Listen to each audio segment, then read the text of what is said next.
We're going to talk about our reel pressure on the loop loader. Right now, we have our reel pressure at 1, 2, 3, almost 1400 psi to show you what happens when you're running the coil tubing in hole and out hole with too high of a reel pressure. What's that do? Why does it matter? Our coil tubing is being dragged tighter across all of our rollers. It's adding more stress to the coil tubing. It starts to increase our bend points, creating more fatigue on your tubing. It's going to wear out your rollers faster. It's going to make you have to have a higher traction to grab your chains. It's going to make our motors work harder as they're fighting against the coil tubing. Where do we want it?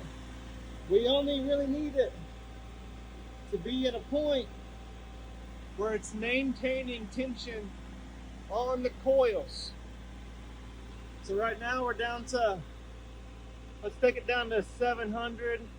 We're going to go in and out a couple times and watch how the coil tubing starts to come off the gooseneck. So right now we're going to go in hole, out of hole,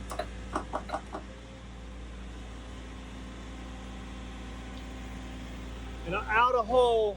700 is probably not enough. It wasn't quite keeping up. But you can see at that pressure on the reel, we have a much smoother transition to our coil. We have some space as we transition over the gooseneck, and we're not putting so much force on all the rollers here. These are really more for guiders. These shouldn't be getting a lot of friction on them. These guys should be taking most of your load here. See how they're barely even, didn't have any tension on them at this point. If we crank down our reel pressure, crank it up too high, we're going to cause more wear and tear on our injector head, more wear and tear on our chains, more wear and tear on the tubing. So you need just enough reel pressure to maintain tension on your reel, but not too much to where that coil tubing is pulling down on the gooseneck. So the theory is you want enough tension to keep your reel tight while you're going in hole, so you don't have to waste energy pulling against your reel. But when you're coming back out of hole, you're going to need to keep your reel pressure high enough so that your reel is keeping up with the retract rate that you're running your coil tubing out of the hole. But you don't want it coming off the top of the gooseneck and getting all sloppy as you're rewinding it.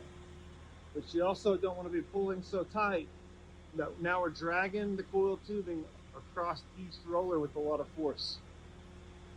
If you got any questions, drop us a message and we'll walk you through it.